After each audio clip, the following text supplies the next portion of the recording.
есть большой косяк, который Kia до сих пор не смогла устранить. 3, пожалуйста. Я бы сам себе взял такую машину, если бы деньги были. Привет, привет. Поехали ко мне, вот моя тачка новая, Hyundai. Как мне заебало эти унылые, блядь, ведра. Я серьезно, никогда бы в жизни, если бы не было нехватки контента, я бы давно никогда бы сюда не ехал снимать.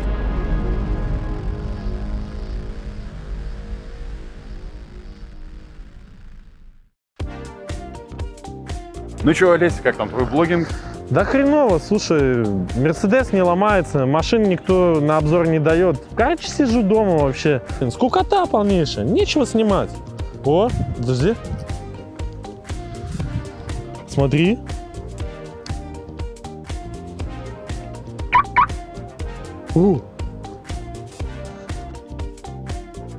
Смотри, садись. Уверен? Не надо? Да, это единственный наш шанс продвинуться. Мы ее вернем, никто даже не заметит.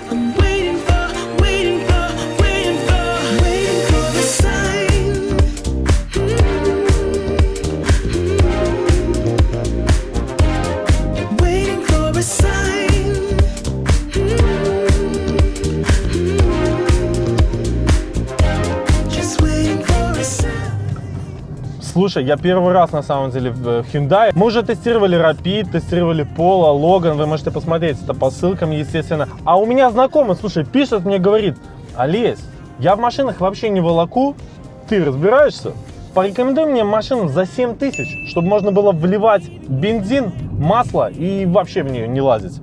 Я так подумал, если я ему порекомендую Mercedes за эти деньги, то как сильно он меня потом будет ненавидеть. И подумал, нет, надо все-таки порекомендовать и подумать вообще о машине для народа, такой простой, чтобы можно было сесть домохозяйке, бабоподобному мужику, и все, и просто ездить и получать удовольствие. И вот она попалась, Hyundai Solaris, елки-палки.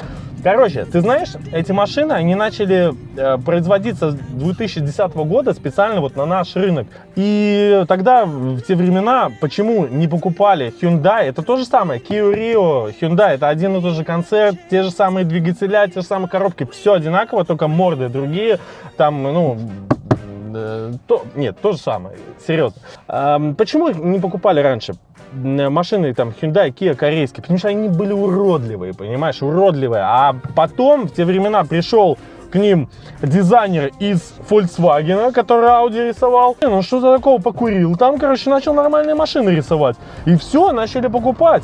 Тогда что было? Тогда был допотопная дача Logan, да? Да это то же самое, что трактор. На ней ездить было невозможно. Ее единственное в такси можно было взять. А появился Solaris, и я когда первый раз увидел его, я подумал, блин, какая красивая машина. Слушай, вот умеют они, вот нарисовал. Действительно, надо было изначально им брать именно человека европейской ориентации. Хотя, правда, непонятно какой ориентации, но хотя бы с европейским взглядом на жизнь. Потому что машина действительно получилась на те времена очень свежая, такой красивой и по салону, и внешне вообще.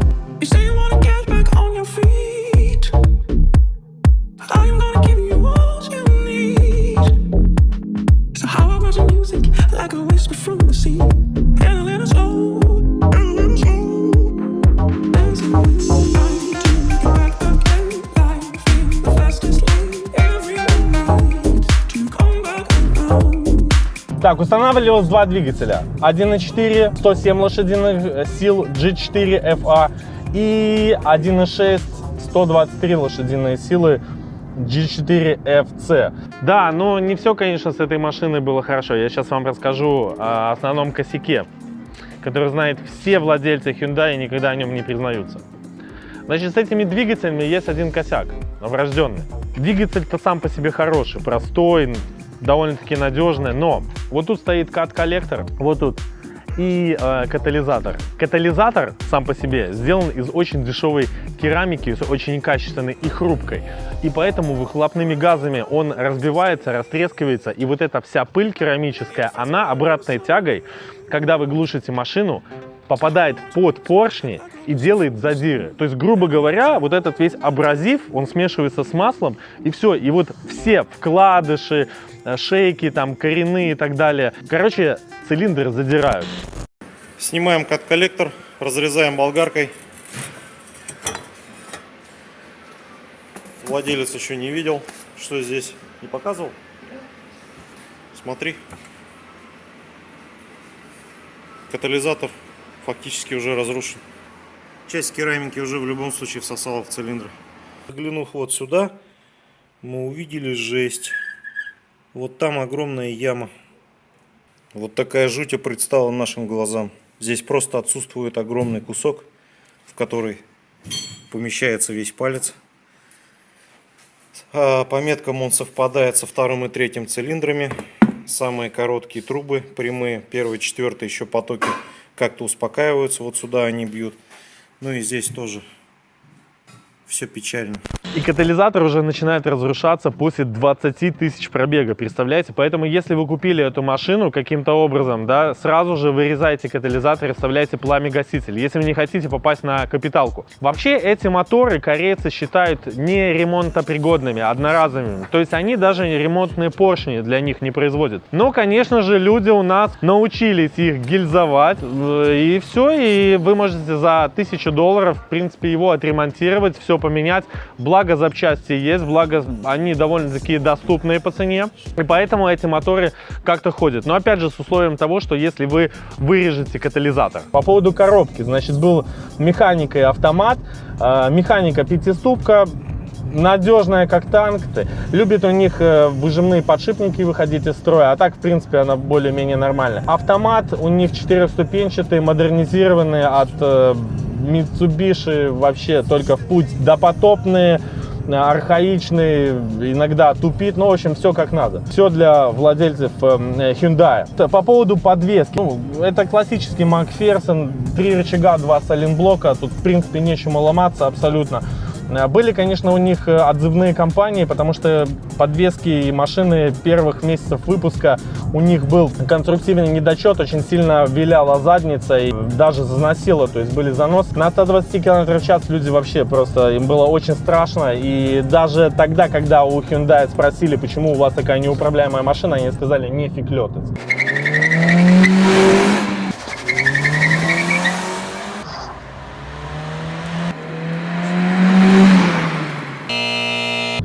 Но такое вот у них было решение проблемы. Цена, понимаешь, цена запчастей это просто, ну, Мерседесу даже не снилось. Вот давайте, стойка амортизатора $20, катушка зажигания $20, сайлентблок $3. Свечи зажигания, ну, я представляю, наверное, человек приходит, ему просто так насыпают их, потому что просто цены на запчасти очень дешевые. Ты понимаешь, это именно тот момент, когда ты можешь сидеть среди пацанов и говорить, я в свою тачку ставлю только оригинал. Запчасти просто это сильнейшая часть этого автомобиля. Во-первых, давайте навалим. Механическая коробка, вот, педаль в пол.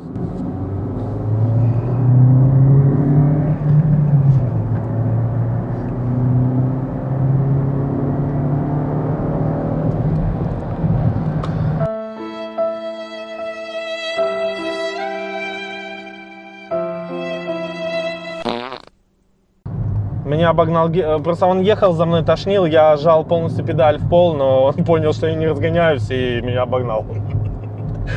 Короче, завода у машины полностью отвратительная шумоизоляция такая. А эта машина, кстати, уже прошумлена, и все равно спереди вот этот вот бедный двигатель, который вот пытается хотя бы что-то, он такой... И не едет вообще, педаль проваливается просто. Это абсолютно не драйверская машина. Это машина городская. Бентли поехала. Давай сейчас попробуем Бентли догнать. Задача. Так, выключаем кондиционер. Задача. Вот сразу так нормально. Как GTA, знаешь, первая миссия. Догоняем Бентли.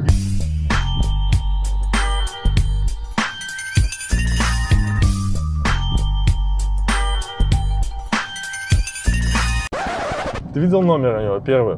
По-моему, батька едет. Батька ездит, наверное, нет? Если бы батька ехал, ты бы тут не ехал. Так может быть он ближе к народу стал. Серьезно? На, серьезно. Ты не верил. А теперь в какую вы западню можете попасть, если вы эту машину купите на вторичке? Эти тачки на самом деле очень сильно полюбили таксисты. Они берут, покупают ее в самой нищенской комплектации, днищенской, в кредит. первый год минимальный процент, они на ней работают, иногда вдвоем, иногда троем, то есть по сути эта машина не останавливается, работает круглые сутки. За первый год она окупается полностью, второй год она выходит в прибыль, и потом на второй год эта машина со скрученным пробегом выпуливается в люди, в интернет. Как идеальное состояние, девушка ездила, бабушка в деревню. От первого владельца сервисной книжки с историей обслуживания.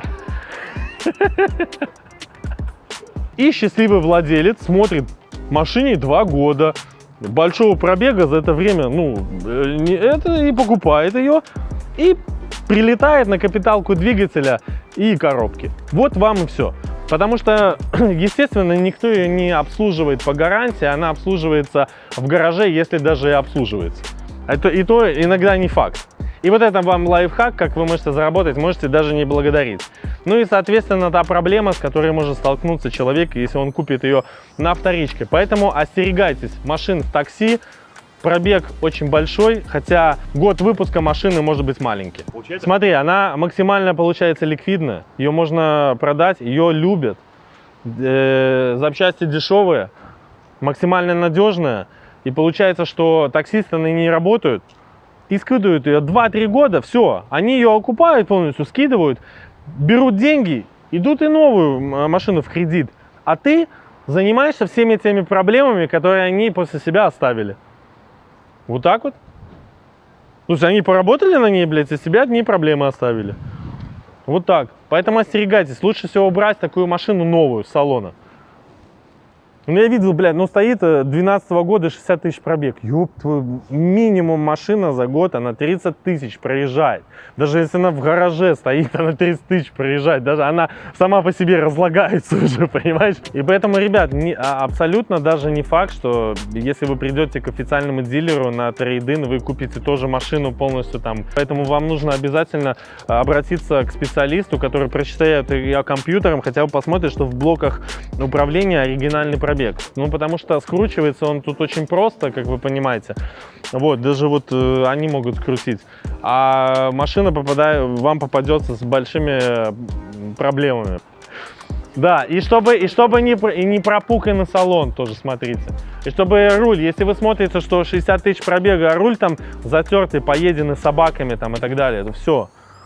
Пиши пропало, эта машина уже в хвост и в гриву. Вы даже не представляете, насколько машины в такси убивается в ноль. И насколько этот обзор будет? На полчаса опять, блядь.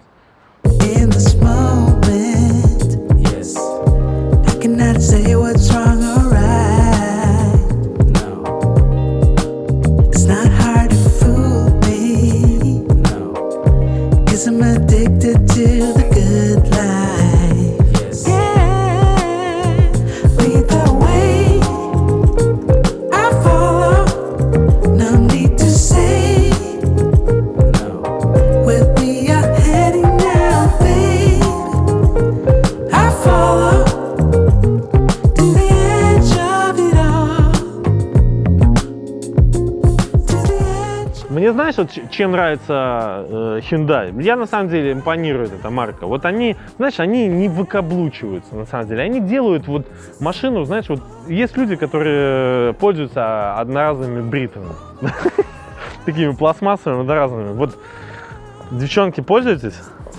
Одноразовыми бритвами пользуются, вот они поймут. Одноразовая бритва, это значит, что она выполняет максимально свою функцию, ни больше, ни меньше. Если бы Hyundai пыталась уже что-то там изобретать, эту машину были бы какие-то придирки. А так, эта машина создана для того, чтобы ты взял, пришел в салон, увидел ее красивую, сел, посмотрел, вроде салон неплохой, завел и уехал оттуда. Все, и 3 года не возвращался. Вот это задача Hyundai. И они молодцы, они действительно сделали машину массовую, понимаете, массовую, которая прошла в массы. Это настоящий бестселлер. И если вы хотите купить машину без проблем, чтобы не залазить туда и менять масло и заливать бензин, эта машина для вас. Я вам рекомендую. но вырезать катализатор обязательно. И не в Ашот-салоне не покупать. Или человек же понимает, он особо никаких претензий к ней нет. Он понимает, он смотрит на цену прежде всего, на внешний вид. Люди давно уже покупают глазами. Люди не смотрят под капот, это никого сейчас не интересует. И вообще сейчас инженеры, они все, они ушли на пенсию. Сейчас максимум это маркетологи и дизайнеры. Вот кого максимально нанимают на разработку вот таких вот машин. Все, человек покупает, он вопросов никаких не задает. И мне нравится, что Hyundai, она такая, какая есть. Красивая, простая. Ну, давай представим, что у тебя есть 7000 косых, и ты хочешь купить эту тачку для того, чтобы на ней цеплять девчонок. И очень интересно, как же они будут на тебя реагировать, если ты будешь подъезжать к ним на первое свидание на такой тачке, на Hyundai. Именно поэтому мы отправляемся в самое тусовочное место в Минске, для того, чтобы поинтересоваться, спросить девчонок, как они оценят тебя на этой тачке. Поехали! Привет, привет, поехали ко мне, вот моя тачка новая, Hyundai. По-моему, была возможность отхватить. Она уже хотела поехать, когда она услышала, что Hyundai, все. Он ее парень с ней сейчас мне пизды даст. Скажет, блядь, я тебе доебался из Hyundai клуба, какие-то пацаны. Да у нас все таксисты Минска, Hyundai клуб. Давай, надо спрятаться сначала за столбом. Привет, девчонки! Поехали ко мне, у меня на этой машине, она хорошая очень. Не знаете такой? Да у него просто. Привет, может быть, прокатимся на Hyundai? Очень спешите, я вас до... Октябрьская 19Б. Поехали, я покажу.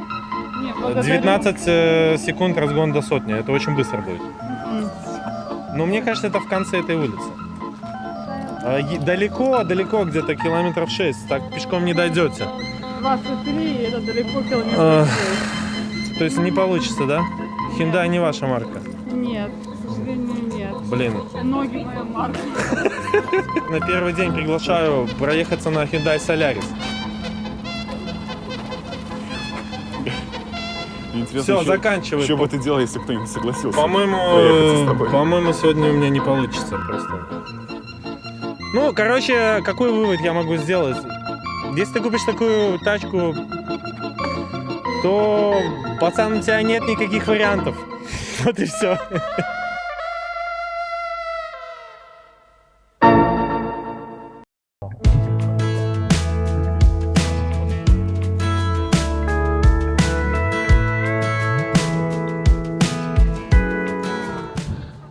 Ну что, накатались? Тут оставим, короче. Лети, Hyundai.